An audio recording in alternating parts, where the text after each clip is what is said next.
All right, what's going on, everybody? Welcome back to another episode of the Natty Teacher. I'm, of course, your host, the Natty Teacher, but today is a different day. Today is a rest day for me, so I don't have any training clips for you.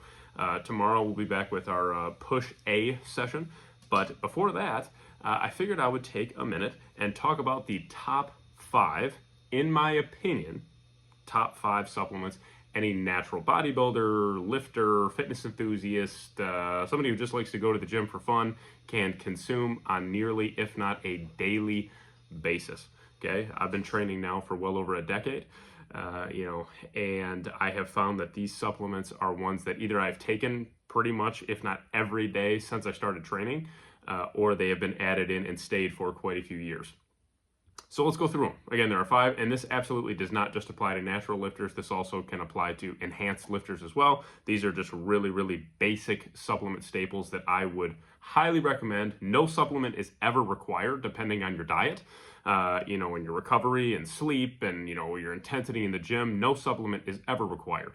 But these are definitely 5 that I have found that aid in my journey to creating the best version of my body and my journey in natural bodybuilding. So let's start out with the basic one. I have a little list here, so if you see me looking down, that's why. Also, just to preface this, none of this is researched opinions. I mean, of course, there is research that backs up some of the statements I'm going to make, but none of this is based off of research. This is based off of my opinions. And how these supplements have worked for me since I've started consuming them and the differences that I've felt. So let's start with the basic one. Everybody probably knows where I'm going to go with this one. Creatine monohydrate in specific. I've taken both creatine monohydrate and creatine hydrochloride and also a couple other variations of creatine over the years. I have found that creatine monohydrate is the best, and this helps with a couple things. One is you're definitely notice a difference in endurance. Without creatine, the strength is, I'm going to be honest, very similar for me. But the endurance, as far as instead of maybe having a set where I get 6 reps, I get 7 or 8 reps. When you're consistently, putting in that 5 to 10 grams of creatine on a daily basis, I do notice a slight bump in that overall muscular endurance. And the whole misconception of, I'm going to hold water. Well, your body is comprised of mainly water. Of course you're going to hold water, and I'm definitely not recommending that you take, 20 grams of creatine a day. That's not what we need to do here.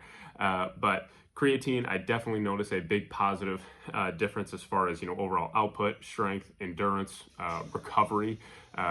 All of that stuff is just a plus. And I will say that again, no research here, just definitely have noticed over the years, in combination with diet and consistent training, of course, I do feel like it has helped me increase overall muscle mass. So big plus there.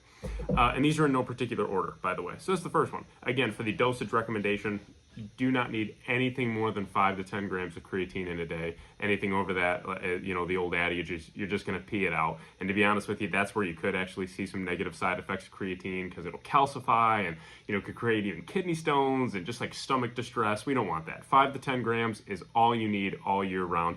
I would lean even more towards 5, even in the off season, because your food's going to be so high, your strength, should be growing without having to supplement in, 15, 20 grams. So 5 to 10 grams is all you need. Okay, next one, fish oil, a good omega-3 supplement, man. Fish oil is a win. Now, of course, if you are a pescatarian, meaning that your diet is comprised of pretty much all fish, you probably don't need fish oil. But for the average consumer, like myself, who I don't really eat a ton of fish, to be honest with you, I definitely would highly recommend a fish oil. The dosage, I would say between 2 and 4 grams a day of fish oil, and mainly made up of omega-3s. It's phenomenal. Definitely notice a difference in everything from overall recovery. It's meant to reduce inflammation, which is great. So especially when you just are having those grueling training sessions where your body will naturally just become inflamed from the muscular damage that you've done to it, to be able to reduce that is awesome. Again, great for your joints, great for your brain. And I know all of us, especially me, I need a little bit more of that clarity, and I need a little bit more, as much help as I can get up in here, the better. So great for your cognitive and brain health. And also, and this one is kind of one that's based off studies, but not anything that needs to be cited.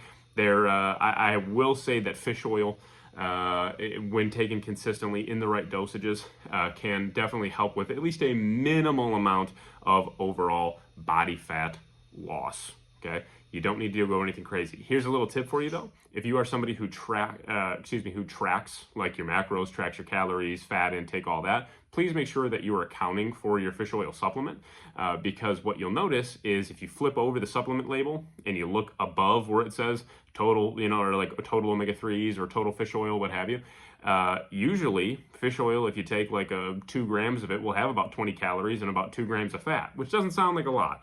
But when you are somebody who is tracking everything to the calorie or as close to the calorie as you can, make sure you account for it. Okay, next one up. Vitamin D3, a semi-controversial one.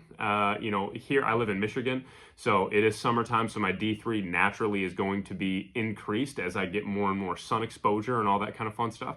But this is the controversial part. I actually supplement in about 10,000 IU of vitamin D3 a day. Okay, I would recommend on the low end between 2,500 and 5,000 IU of vitamin D3, and on the high end, 10,000 is all you would need. I've heard of people taking 20, 30, 40,000 plus IUs of vitamin D3. I definitely don't know if that's needed. I don't really know if you'd even have any negative side effects. I just don't know if that much is really needed for what your body can actually, absorb and utilize. So vitamin D3 is a great choice. Great for muscle growth, great for, and this one's a great one. I think a slept on little fact here for you. Great for contractions, which is awesome. So the actual, like when you're training, like feeling that muscle and feeling it contract in a pain-free way where you're just pushing and forcing blood into that muscle, helps with that. Helps with your overall output and power. And then a nice thing too, again, just like when you're pairing it with fish oil, is it has been proven to reduce inflammation. And I definitely feel that. When I bumped my vitamin D3 dosage from 5,000 IU to a round number of 10,000 IU a day, and in conjunction with, 2-3 grams of fish oil a day, absolutely noticed the inflammation in my body decrease.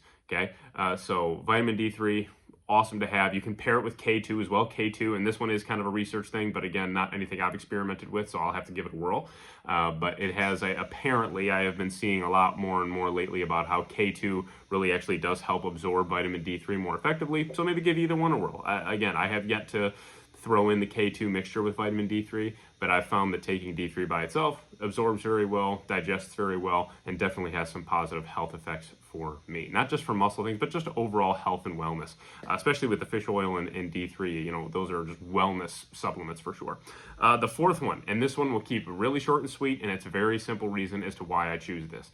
Whey protein, but specifically whey isolate protein. It has become much more popular, I would say, over the past probably 2-3 years. You notice that companies are now shifting away from just doing whey concentrates and actually shifting more towards having their own whey isolate as well. And that's for a very specific reason why. Whey isolate is phenomenal. It's a super, super filtered version of whey protein.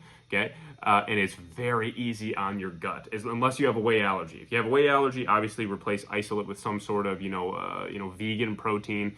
Obviously, you do not need any protein powder at all. I think even in the off season, I have a total of 1.5 scoops of protein a day spread throughout 2 meals. That's it. I like real food. I like whole foods. I like fruits and vegetables. Obviously, those are the things that you need to have in your diet before you worry about supplementation.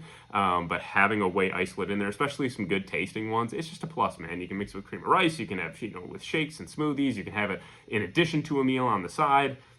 It's a 10 out of 10. And again, whey isolate digests very well, and it has been shown, and I definitely have noticed a difference between when I took whey concentrate to whey isolate. It does absorb a lot better as well. I feel like I get more out of the actual whey isolate than I do with the whey concentrate. Okay, and the fifth and final one, and there are plenty more supplements I would recommend, and we'll go through a couple honorable mentions after this one. But the fifth and final one that I think, again, is a slept-on one and has been a relatively controversial one based on if people actually think it works or not, and I have added it in this prep specifically, and I've taken it in the past, but I added it back in and have definitely noticed very positive results from this, so I plan to keep it in the off season, and that is some good old L-glutamine. L-glutamine is a non-essential amino acid. It is a phenomenal product to mix into smoothies, to mix into your intra-workout, pre-workout, post-workout. I have it spread throughout the day. It is awesome for muscle repair and growth. It is awesome for boosting what is called protein synthesis. And so to kind of define that as simply as possible, essentially taking that protein and breaking it down more effectively and absorbing it into your body better. So you can pair it with, again, a protein shake. You can pair it with, I mean, if you've consumed protein in your day and you consume L-glutamine afterwards, it has been shown, again, and this is just something I've noticed as well, it has been shown to absorb better. So that's always a plus. Helps with muscle contractions. Again, always a plus. Helps reduce overall fatigue, bodily fatigue. That's huge. And these last two are, again, kind of making it more of a wellness item. L-glutamine is great for your immune system. Okay, so helping you not get sick, and if you are sick, it can actually help you feel better sooner. Why? Well, very simple. L-glutamine, and this kind of ties into the last point of why I like it so much, it is phenomenal for your gut microbiome. A lot of fancy, little fancy word there at the end. Let's make it very simple. It's really good for your gut health. Great for overall digestion and breaking down and absorbing food, and it's just really, really good to consume for the lining of your gut as well. So again, I would highly 10 out of 10 times recommend L-glutamine to literally anyone. I think it is a phenomenal supplement. Hopefully you have gotten a little bit from this video. I know it's a little unorthodox for me, but I do plan on these rest days. And then of course, after I compete, I have a week off of training. So I will make a little mini series of kind of similar videos and different things, and kind of go from there. But again, if you have any suggestions for any videos like this, please make sure you drop them in the comments. Our channel is continuing to grow, which is awesome. So please make sure you like and comment, share, subscribe if you haven't already. As I continue to definitely continue to motivate me to put out more content. So I'll continue pumping it out, and we'll go from there. But yeah, hopefully that lesson for you was applicable. Hopefully it was good. And for today, I'm the Natty teacher, and school is out. I'll see y'all tomorrow afternoon.